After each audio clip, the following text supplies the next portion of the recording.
নির্বাচন অনুষ্ঠান। আজ এই মহান দিবসে আপনাদের সামনে এই বক্তব্য রাখার পর থেকেই আমরা আমাদের সর্বশেষ এবং সবচেয়ে গুরুত্বপূর্ণ অধ্যায়ে প্রবেশ করব। আমরা এবার একটা নির্বাচিত সরকারের কাছে দায়িত্ব হস্তান্তরের প্রক্রিয়া শুরু করব।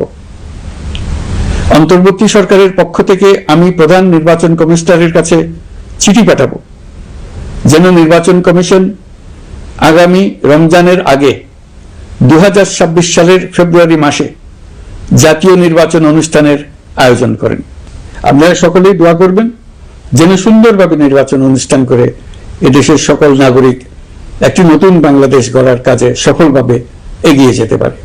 এই দলিল প্রণয়নের জন্য আমি সকল রাজনৈতিক দলের নেতৃবৃন্দকে এবং ঐকমত্য কমিশনের সদস্যবৃন্দকে, বিশেষ করে এই উদ্যোগের নেতৃত্ব দানকারী প্রফেসর আলী রিয়াজকে জাতির পক্ষ থেকে অশেষ কৃতজ্ঞতা ও ধন্যবাদ জানাচ্ছি। রাজনৈতিক দলের প্রতিনিধিরা অত্যন্ত সৌহার্দ্যপূর্ণ পরিবেশে আলোচনায় অংশ নিয়েছেন।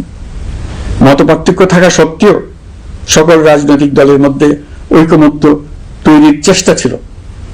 আমরা আশা করছি এই ঐকমত্যের ভিত্তিতে অচিরে রাজনৈতিক দলগুলি জুলাই সনদে স্বাক্ষর করবে এবং এর বাস্তবায়নেও ঐকমত্যে পৌঁছাবে। জুলাই সনদ বাংলাদেশে সুষ্ঠুভাবে ক্ষমতা হস্তান্তর, জবাবদিহিমূলক রাষ্ট্রীয় প্রতিষ্ঠানগুলোর স্বাধীনতা ও সক্ষমতা, নাগরিক অধিকারের সত্যিকারের বাস্তবায়ন, রাষ্ট্রীয় সম্পদ ও সামর্থ্যের ব্যবস্থাপনা নিশ্চিত করবে।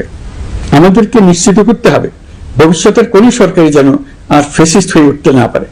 রাষ্ট্রকে এমনভাবে মেরামত করতে হবে যাতে কখনো কোথাও ফ্যাসিবাদের লক্ষণ পাওয়া গেলেই সেটিকে যেন তাৎক্ষণিকভাবে সেখানেই নির্মূল করা যায়, আর যেন 16 বছরের জন্য অপেক্ষা করতে না হয়, বহু মানুষকে প্রাণ দিতে না হয়, আমাদের যেন আরেকটি গণ অভ্যুত্থানের প্রয়োজন না হয়। জুলাই আগস্টের মানবতা বিরোধী অপরাধ মামলায় বিচার কাজ দৃঢ়ভাবে এগিয়ে চলেছে। বিচারের আনুষ্ঠানিক শুনানি পর্বও শুরু হয়েছে। ইতিহাসের নির্মম হত্যাযজ্ঞে যারা জড়িত তাদের বিচার এদেশের মাটিতে হবেই। বিচার প্রক্রিয়া ও এর ফলাফল ক্রমান্বয়ে মানুষের কাছে প্রকাশিত হতে থাকবে। বিচারের পুরো প্রক্রিয়া দেশবাসীর কাছে স্বচ্ছ ও দৃশ্যমান রাখা হচ্ছে। এবার আমাদের সর্বশেষ দায়িত্ব পালনের পালা, নির্বাচন অনুষ্ঠান। আজ এই মহান দিবসে আপনাদের সামনে এই বক্তব্য রাখার পর থেকেই আমরা আমাদের সর্বশেষ এবং সবচেয়ে গুরুত্বপূর্ণ অধ্যায়ে প্রবেশ করব।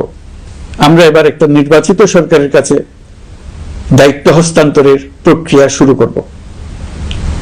অন্তর্বর্তী সরকারের পক্ষ থেকে আমি প্রধান নির্বাচন কমিশনারের কাছে চিঠি পাঠাবো যেন নির্বাচন কমিশন আগামী রমজানের আগে 2026 সালের ফেব্রুয়ারি মাসে জাতীয় নির্বাচন অনুষ্ঠানের আয়োজন করেন।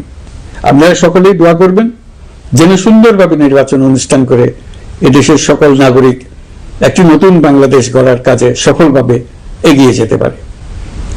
আমরা সরকারের পক্ষ থেকে এই নির্বাচন যাতে সুষ্ঠু, শান্তিপূর্ণ এবং উৎসবমুখরভাবে সম্পন্ন করা যায় সেজন্য সকল প্রকার সাহায্য সহযোগিতা প্রদান করব।